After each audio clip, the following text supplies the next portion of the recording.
अस्सलाम वालेकुम student. Circle theorem की सेकंड वीडियो के साथ आपके सामने हाजिर हूँ। क्लास मैट्रिक AQB की सर्किल थ्योरम के मैंने पास पेपर के क्वेश्चंस उठाए हैं जिसको मैं सॉल्व कर रहा हूँ और मैं अपनी पूरी कोशिश करूंगा कि आपको कंप्लीट एसलोस की अंडरस्टैंडिंग भी दूँ। जो सर्किल थ्योरम्स में एसलोस है उसकी अंडरस्टैंडिंग भी दूँ।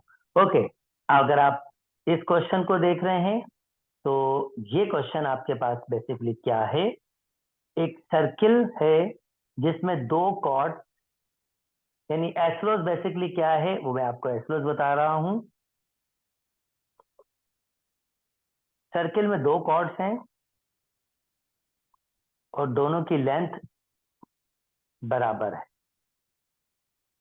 अगर ऐसा हो, सर्किल में दो कॉर्ड्स हों और दोनों की लेंथ बराबर हो, फॉर एग्जांपल इसकी लेंथ में दे देता हूं 10 और इसकी लेंथ भी मैं आपको दे देता हूं 10, तो खास चीज क्या होती है, सेंटर से जब आप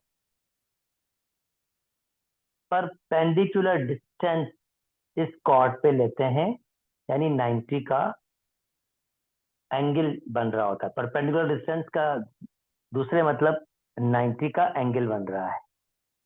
shortest distance is known as perpendicular distance. तो जो डिस्टेंस होगा ओ से ए और बी, ये एग्जैक्टली बराबर होगा। फर्ज करते हैं अगर ये 4 का होगा तो ये भी आपके पास एग्जैक्टली 4 का ही होगा। और अगर ये 90 का एंगल बनाएगा तो ये क्या करेगा, P Q R S, P से ए और ए से क्यू एग्जैक्टली बराबर होंगे। इस वक्त ये 5-5 होंगे। सिमिलरली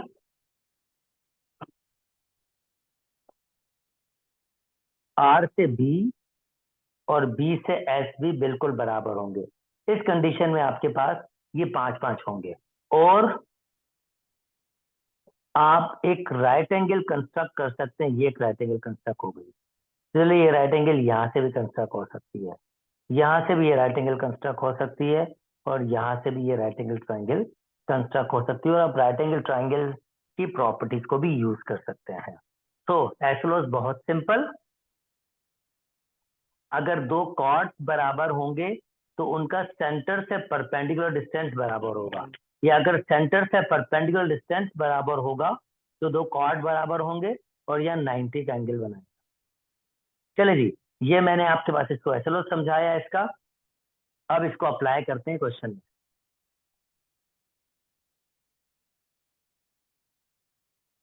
ओके, 4-4 दैट मीन्स ये बराबर है, इसका मतलब कॉर्ड बराबर है।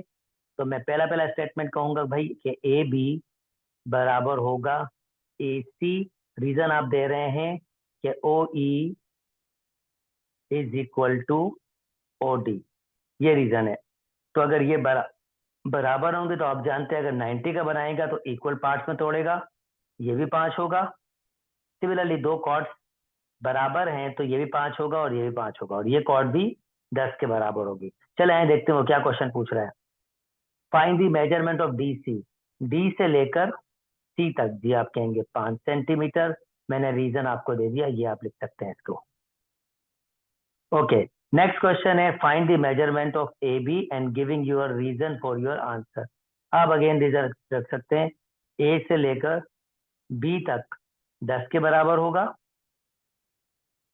और आप रीजन रख सकते हैं ओ ई perpendicular to AB, so AE is equal to EB, so AE is, so AB is equal to AE plus EB के। और ये भी 5 है, ये भी 5 है, तो ये हो जाएगा 10 के बराबर।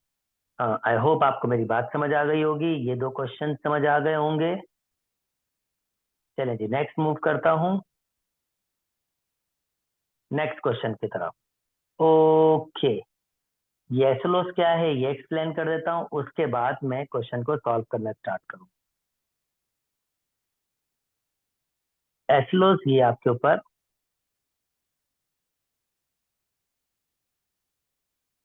अगर आपके पास सर्किल के 4 पॉइंट से एक क्वाड्रिलेटरल बने, आई रिपीट, सर्किल के 4 पॉइंट से, ये चारों पॉइंट सर्किल पे होने चाहिए, सर्किल के सरकमफेरेंस। तो इस 4 साइडेड फिगर को हम कहते हैं साइक्लिक क्वाड्रिलेटरल। सर्किल में इसका नाम होता है साइक्लिक क्वाड्रिलेटरल। और इसकी मजे की खासियत ये होती है कि जो इसके अपोजिट एंगल्स होते हैं, इसके अपोजिट एंगल्स का सम जो होता है वो 180 के बराबर होता है। तो x प्लस वाई 180 के बराबर, z प्लस टी 180 के बराबर। तो जनाब इसके अपोजिट एंगल का सम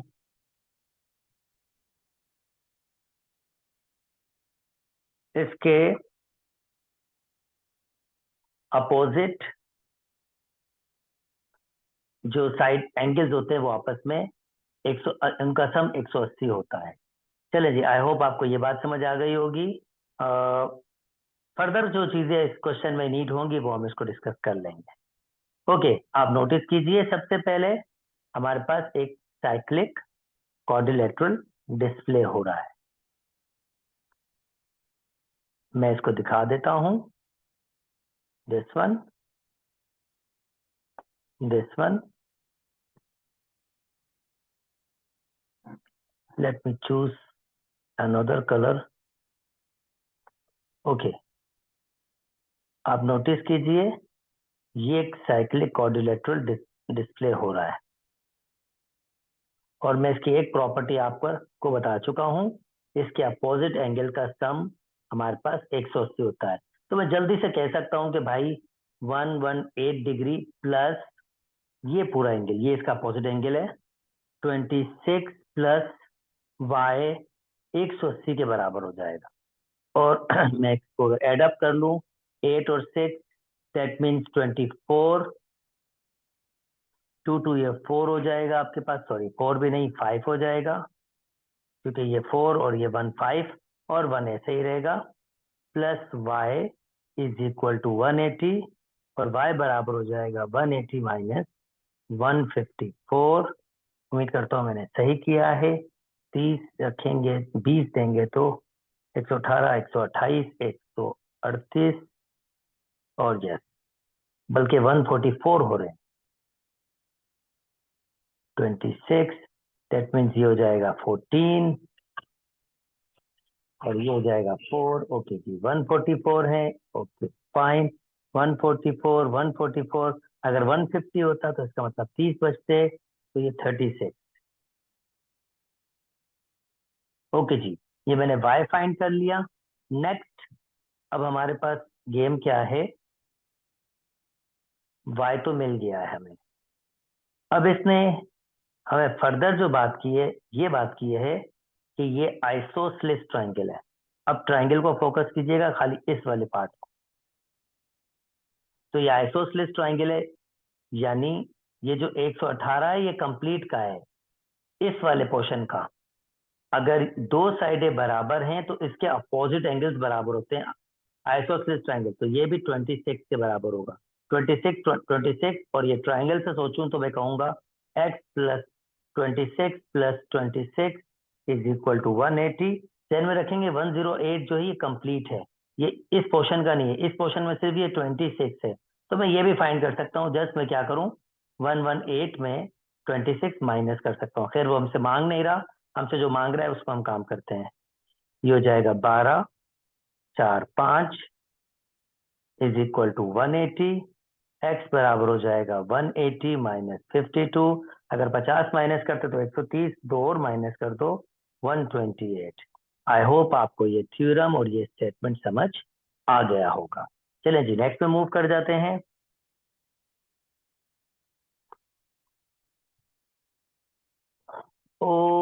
ओके दोस्तों, नेक्स्ट आपके पास है मजे मजे के कॉन्सेप्ट आपके पास है। A B are the centre of a circle as showing in diagram. इस डायग्राम में सेंटर ऑफ अ सर्किल दिखाए गए हैं। कहता है give a reason why A D C is isosceles triangle. A यानी मुझे इसको कंबाइन करना पड़ेगा। कह रहा है भाई ए सी डी, ये जो ट्रायंगल मैंने कंप्लीट की है ये आइसोसेलेस ट्रायंगल है। बिल्कुल होगी ना भाई, ये रेडियल सेगमेंट है, ये भी तो रेडियल सेगमेंट है, ये भी तो 7 के बराबर होगा रेडियस इसका, और दो साइडें बराबर हों तो जाहिर बात है वो आइसोसेलेस ट्रायंगल ही होती है। तो आप कह सकते हैं A D is equal to 7 centimetre is equal to A C, और ट्रायंगल का नाम आपके पास आइसोसेलेस है। तो आप आइसोसेलेस लिख सकते हैं क्योंकि दो साइडें आपके पास बराबर है। आप कह सकते हैं A D is equal to A C. तो जनाब अली इसी वजह से ये आपके पास आइसोसेलेस ट्रायंगल है। अच्छा जी, ओके। नाउ नेक्स्ट आपके पास से कहता है अगर मैं आपको ए से बी तक, ए से ए से बी तक 10 के बराबर दूं, तो जनाब ए से बी तक मुझे 10 के बराबर देना है। Let me use another colour. Okay, I am using it. हाँ, अगर ए से बी मेरे पास 10 के बराबर है, दैट मीन्स ये पूरा पोर्शन 10 के बराबर है। अगर 10 के बराबर है तो क्लियरली देख सकता हूँ ए से ई फिर हमारे पास, क्योंकि अगर ये पूरा 10 के बराबर है तो ए से ई मुझे मेरे ख्याल में 4 के बराबर होगा, क्योंकि ए ई प्लस ई बी ये पूरा 10 के बराबर है। तो 10 में से 6 निकालेंगे 4, तो ए ई, ए से लेकर ई तक, बल्कि आई एम सॉरी, अल्फाज वापस,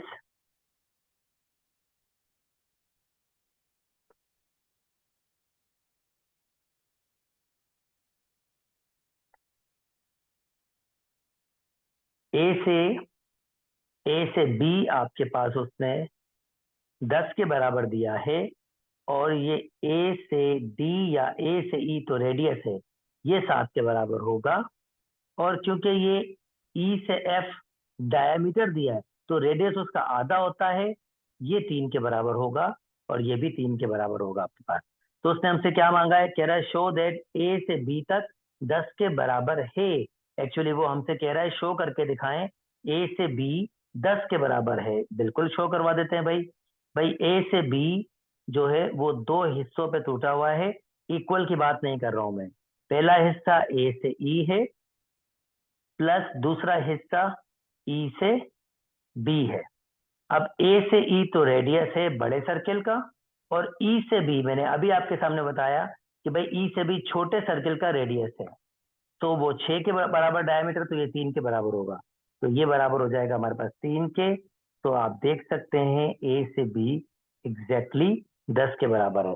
और एक रीजन आप ये भी लिख सकते हैं कि दो सेंटर्स के जब सर्किल आपके पास, ये रीजन भी लिख सकते हैं बिल्कुल।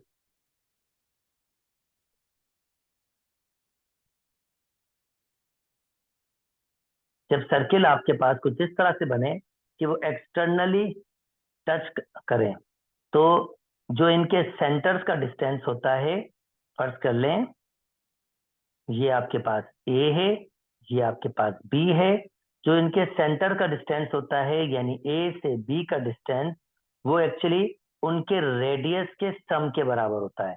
क्योंकि देखें, आप नोटिस कीजिए, ये वाला पोर्शन ए सर्किल के रेडियस है, और ये वाला पोर्शन बी सर्किल के रेडियस है। तो ए से बी इन दोनों का जमा होगा, that means R1 plus R2। तो मैं कह सकता हूं अगर सर्किल आपके पास एक्सटर्नली इस तरह से टच कर रहे हो, तो उनके दरमियान जो सेंटर होता है उनका डिस्टेंस उनके रेडियस के सम के बराबर होता है। तो ये किस्म के रेडियस के सम ही है। ए से ई रेडियस है और ई से बी भी आपके पास रेडियस है। आई होप, उम्मीद करता हूं आपको बात समझ आ गई होगी। चले जी, नेक्स्ट पे मूव कर जाते हैं।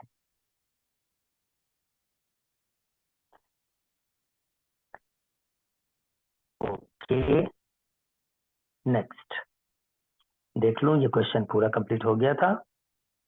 यस,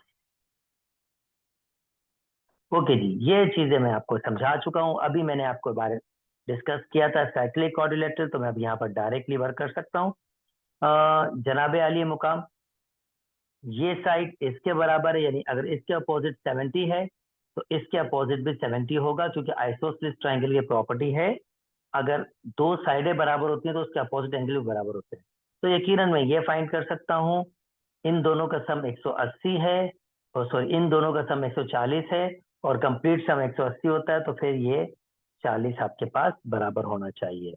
और जनाबे आलिया मुकाम में ये बता चुका हूँ, इसका सम और इसका सम 180 होता है, तो इसका मतलब ये 110 के बराबर होना चाहिए। अच्छा, अब देख लेते हैं वो क्या फाइंड करने की बात कर रहा है, वो भी देख लेते हैं। मैंने जो चीजें निकल सकती थी वो उस वक्त फटाफट मैंने निकाल ली। ठीक है, चले आइए। द सम ऑफ एंगल के एल एम, सो के एल एम प्लस के एन एम।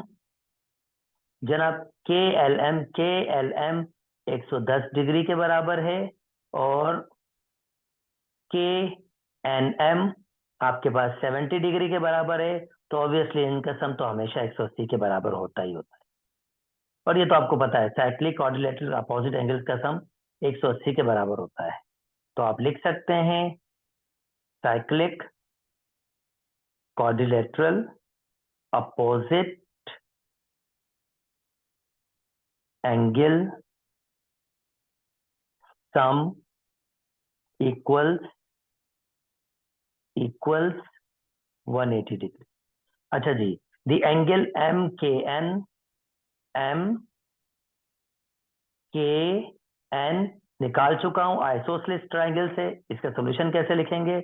आप कहेंगे angle N is equal to 70, as reason इसका ये होगा कि आपके पास के एन साइड बराबर है के एम के, यानी कि ये आइसोसेलेस ट्रायंगल है, तो ये आपके पास 70 के बराबर है। सेकंड, फिर आप कहेंगे अगर आपको एंगल निकालना है एम के एन, एम के एन, एम के एन, ये लिखने का तरीका सिखा रहा हूं। तो आप कहेंगे 180 में से आपको दो एंगल निकालने होंगे, एक होगा 70 और दूसरा होगा 70, और इसका आंसर निकालेंगे तो आंसर 40 आ जाएगा। उम्मीद करता हूं ये वाली बात भी समझ आ गई है, ये वाला क्वेश्चन भी समझ आ गया है। चलें जी, अगले में मूव कर जाता हूं। ओके दोस्तों, अगेन सेंटर की डिस्कशन है। For a giving circle having a center A and B, find the distance between center. बहुत आसान सी बात भाई, distance between center A B, उनके रेडियस के बराबर होगा, यानी R1 plus R2। Radius means radius का जमा, R1 R2, और इस वक्त R1 हमारे पास 3 के बराबर दिया हुआ है, और R2 दिया हुआ है हमारे पास 2 के बराबर, और आंसर आपका 5 हो जाएगा। उम्मीद करता हूँ ये वाली बात समझ आ गई होगी। चलें जी, अब इसको समझाने के लिए थोड़ी थ्योरी पढ़ लेते हैं, एसलोस की अंडरस्टैंडिंग करवा लेते हैं। एक सर्किल है और आउटसाइड से एक पॉइंट दिया हुआ है P। एक टेंजेंट बना रहा हूं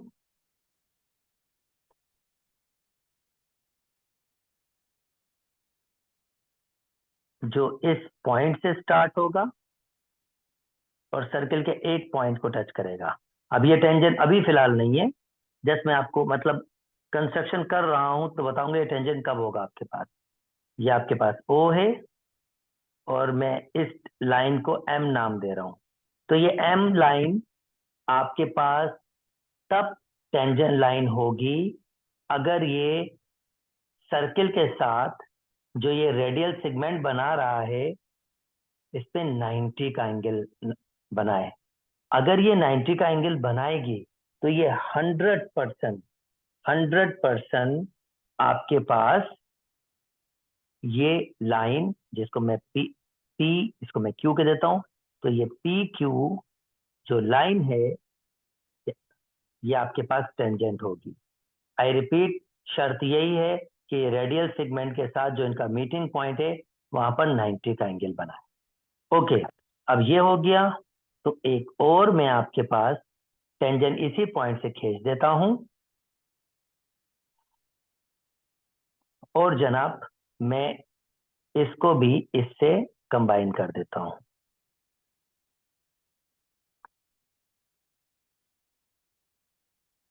तो मेरे पास एक किस्म का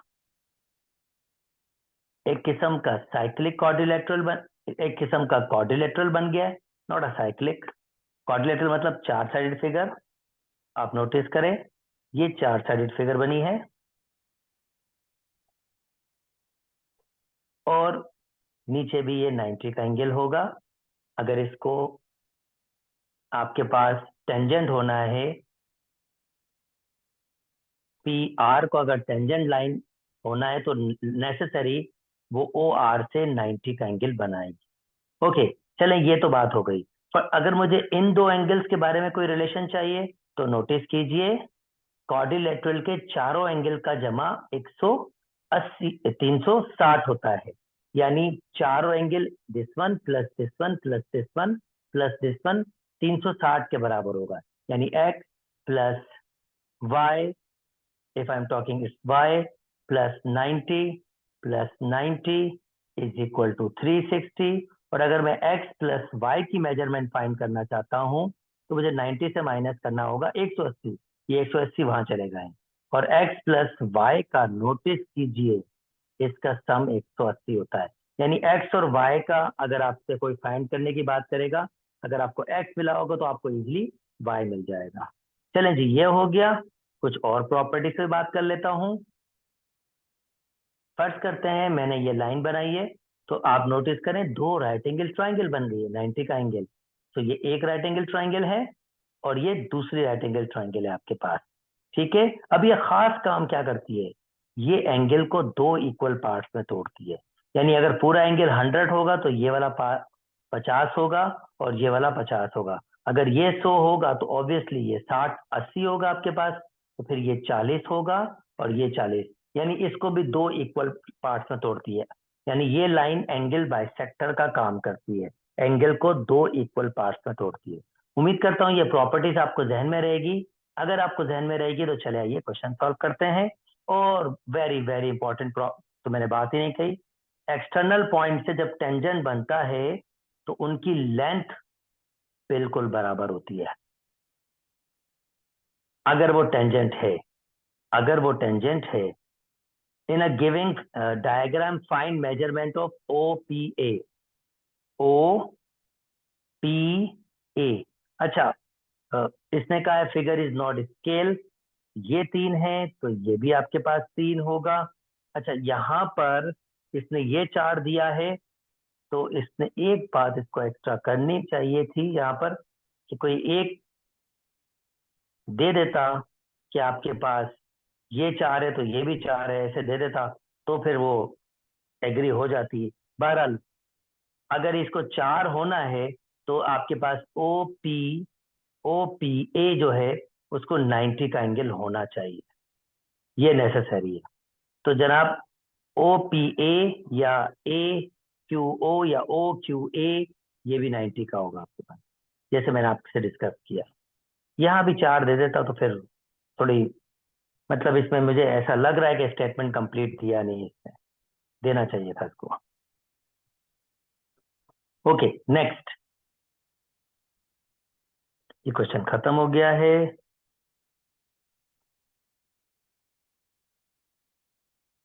नेक्स्ट हमारे पास है, ओके, इसके बारे में थ्योरी दे चुका हूं आपको।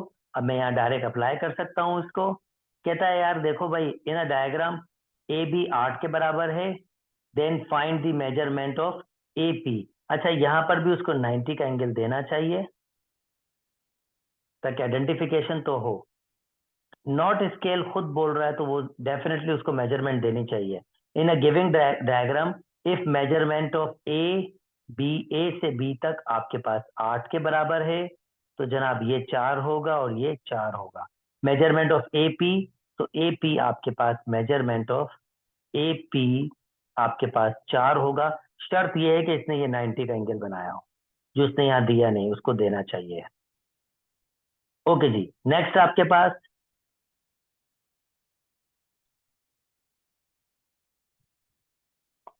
ओके जस्ट ये, दिस इज रियली इंटरेस्टिंग।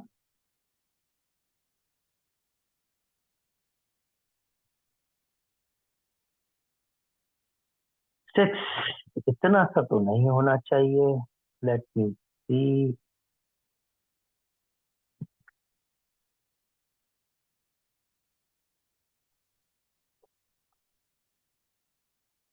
इतना ही है, चले ठीक है।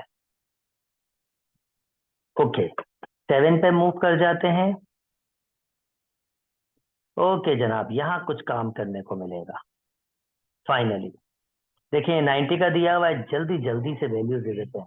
कहता है in giving diagram if O B, O से लेकर ओ से बी तक ये 2 के बराबर है, then measurement of O A, obviously ये 3 के बराबर है, ये 3 के बराबर है, तो इनके सेंटर से डिस्टेंस भी बराबर होगा। इस पे हम डिस्कस कर चुके हैं। और ये अच्छा, इसका चौथा था, वो भी 1 मार्क्स का ही था। ठीक है जी, तो आप कहेंगे ओ ए आपके पास 2 के बराबर है। सिंस ये सेगमेंट का इसने नाम नहीं दिया, तो जो ये कॉर्ड्स हैं, chords are equal in length. Equal length होता है तो भाई साहब ये जो सेंटर से डिस्टेंस बनते हैं 90 वाले, ये बिल्कुल बराबर होते हैं। इनको नाम बेशक आप दे दीजिएगा ए बी सी डी, ताकि आप उसको मेंशन कर सकें। Chords A B and C D equal in length, तो ऐसा होता है। चलें जी, आगे मूव कर लेता हूं।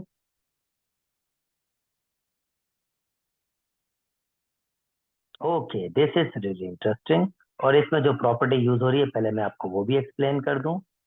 ओके दोस्तों,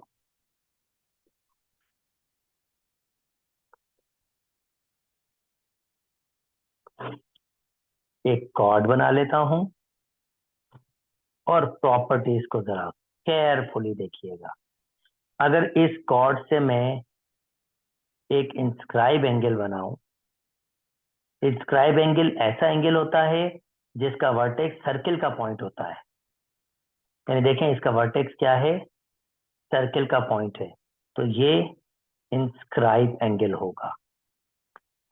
ये देखें, इसका वर्टेक्स सर्किल, तो ये जो एंगल होगा ये इंस्क्राइब एंगल होगा। ऐसे ये भी इंस्क्राइब एंगल है और ये भी इंस्क्राइब एंगल, क्योंकि इनका वर्टेक्स सर्किल का एक पॉइंट है। ठीक है, चलें खैर, मैं अभी जो बात बताना चाहता हूँ उस पर फोकस करता हूँ।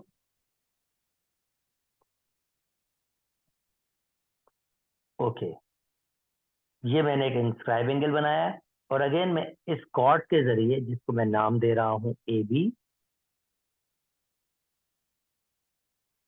जिसको नाम दे रहा हूँ ए बी, मैं एक और इंस्क्राइब एंगल बना रहा हूँ। और नोटिस करें, मैं इसी कॉर्ड को यूज कर रहा हूँ अगेन। इसी कॉर्ड के एक एंड पॉइंट से स्टार्ट किया और दूसरे एंड पॉइंट तक मैंने कंबाइन किया। तो दोस्तों, ये जो दो एंगल बनेंगे, जिसको इंस्क्राइब एंगल कहते हैं, और एंगल इन सेम सेगमेंट, ये एग्जैक्टली लेंथ में बराबर होंगे। और खाली ये दो ही नहीं, खाली ये दो ही नहीं, अगर आप और मजीद इस कॉर्ड से बनाना चाहेंगे,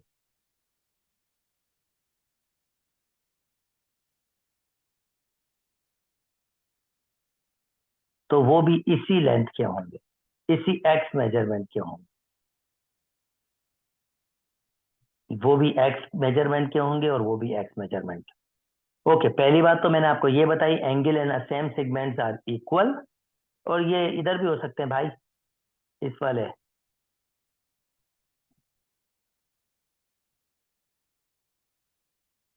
तो ये एंगल इस एंगल के बराबर हो सकता है। चलें जी, ये तो मैंने आपको ये बताया। एक और प्रॉपर्टीज आपको समझा देता हूं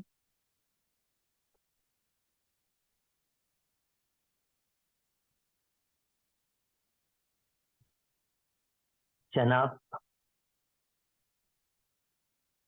अगर कॉर्ड एज अ डायामीटर बने, यानी सेंटर से पास कर रही हो, सेंटर से पास कर रही हो, तो इस पे जितने भी, इस कॉर्ड पे जितने भी इंस्क्राइब एंगल बनेंगे, कंबाइन होके जितने भी इंस्क्राइब एंगल बनेंगे उन सब की फिक्स मेजरमेंट होगी और वो 90 डिग्री के होंगे। शर्त ये है कि ये डायामीटर पे बन रहा हो, ये 90 डिग्री के होंगे। नीचे भी हो सकता है दोस्तों। चलिए एक्चुअल बना लेते हैं।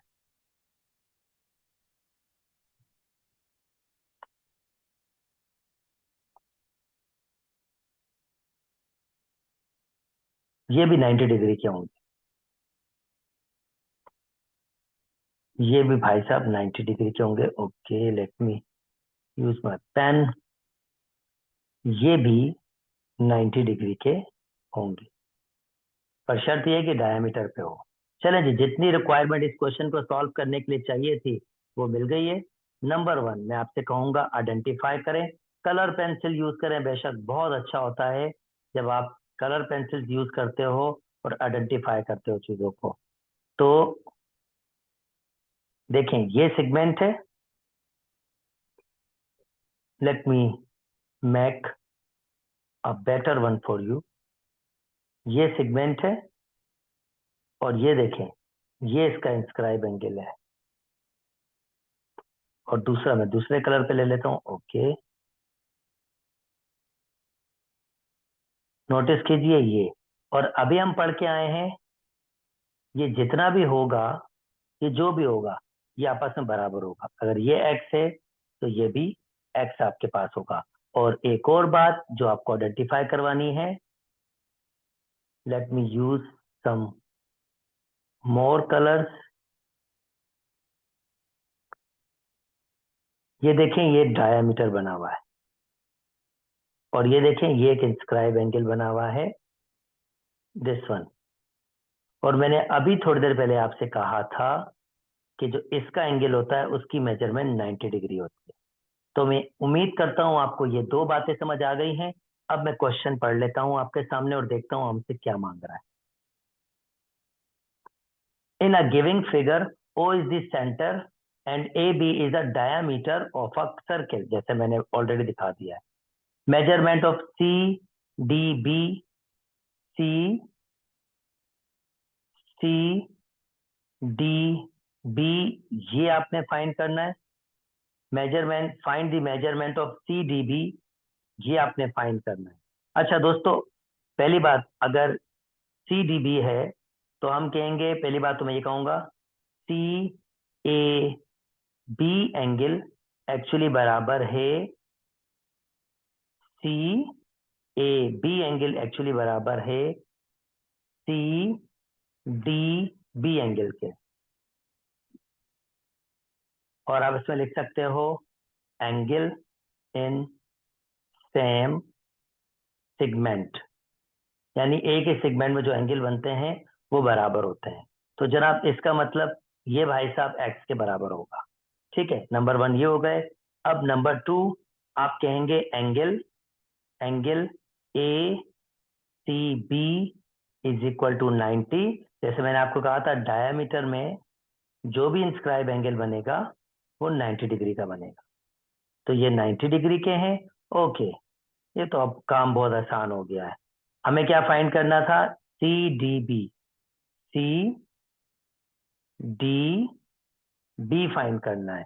तो जनाबे अली मुकाम हम सी डी बी देख लेते हैं। अब भी और कौन सी मेजरमेंट हमारे पास नहीं है, मैं इसको जरा क्लियर कर लेता हूं। ओके, ये भी तो हमने बात नहीं की। ओके, ये 90 है और दोस्तों देखो ये दो बराबर है। इसका मतलब ये जो ट्राइंगल है दिस वन, ये आइसोसेलेस ट्राइंगल है। यानी जो एंगल यहां बना होगा जिसको मैंने फर्ज किया है ये एक्स है, यहां भी एक्स है, तो यहां पर भी क्या होगा आपके पास? एक्स। तो अगर आपको एक्स फाइंड करना है तो आप कहेंगे x plus 90 degree is equal to 180, क्योंकि ये ट्राइंगल में आइसोसेलेस ट्राइंगल है। तो 2x is equal to 180 minus 90। x बराबर हो जाएगा 90 divided by 2, that means x बराबर हो जाएगा 45। और x ये भी है, x ये भी है, x ये भी है, और हमसे उसने क्या मांगा था? C D B, C D B, यानी उसने ये हमसे मांगा था तो ये भी 45 डिग्री के ही बराबर होगा। उम्मीद करता हूं आपको क्वेश्चन समझ आ गया होगा। चलिए जी नेक्स्ट मूव कर जाते हैं।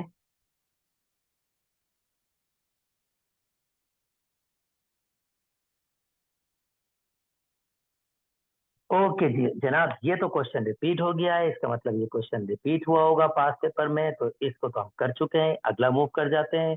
ओके जनाब, ये भी रिपीट हुआ है, ऐसा ही हमने पहले भी डिस्कस किया है, तो आई डोंट थिंक तो आपको डिफिकल्टी होगी, आप इसको खुद से भी कर सकते हैं, इजी है। कोई डिफरेंट डिफरेंट थोड़ा डिफरेंट क्वेश्चन आए तो उसको अटेम्प्ट करने की कोशिश करते हैं। ओके जनाब, ये आया थोड़ा सा डिफरेंट, मैं देख लूं ऊपर तो कुछ ऐसा नहीं रह गया। नो, एक ही है, उम्मीद तो यही है कि ये एक ही है। Yes, okay. Now next, next आपके पास, ओके ये नीचे था, इसको ऊपर वापस लाना होगा। ओके चले, इसको क्वेश्चन को मैं इसके बारे में थ्योरी आपको बता चुका हूँ थोड़ी देर पहले। मैंने आपको बताया था अगर ये 40 होगा तो ये इसका सम होगा, मैं इसको डायरेक्ट लिख रहा हूँ 140। रीजन हम देते रहेंगे, डोंट वरी, कोई इशू नहीं है। हाँ अलबत्ता मुझे इसके बारे में कुछ और इन्फॉर्मेशन देनी है, तो चलें थोड़ी सी इन्फॉर्मेशन जो देनी है पहले उस पर बात कर लें। और अगर मैं सेंट्रल एंगल बना रहा हूँ तो मैं इसको इससे कंबाइन कर रहा हूँ और इसको इससे कंबाइन कर, सिमिलरली एक इसको नाम दे दूं ओ, और इसको नाम देता हूँ चलो एक पी, एक पी पॉइंट ले रहा हूँ, इसको मैं इससे कंबाइन कर सकता हूँ और इसको मैं इससे कंबाइन कर, ओके जी। नाउ नेक्स्ट आपके पास सेंट्रल एंगल है, ये सेंट्रल एंगल है और ये इसका इंस्क्राइब एंगल है। प्रॉपर्टी कहती है कि अगर ये 2x होगा तो ये आपके पास x होना चाहिए। अच्छा खाली यही नहीं, मैं इसको लिंक करता हूँ जो मैंने पीछे थ्योरम बताई है उससे, ये सेगमेंट मैंने बनाया है और मैं क्या कर लेता हूँ कुछ और इंस्क्राइब एंगल इसी सेगमेंट से बनाता हूँ, दिस वन, एंड चले एक और बना लेते हैं, एक और बना लेते हैं।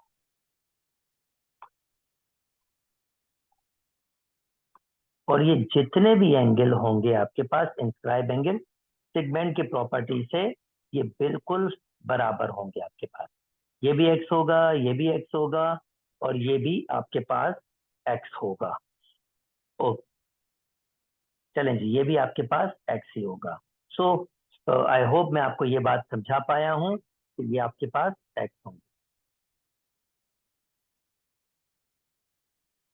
चलें जी, वीडियो को यहीं तक रखते हैं दोस्तों, नेक्स्ट वीडियो के साथ आपके साथ हाजिर होऊंगा, इसी यहीं से कंटिन्यू करूंगा। अपना ख्याल रखिएगा, अल्लाह हाफिज।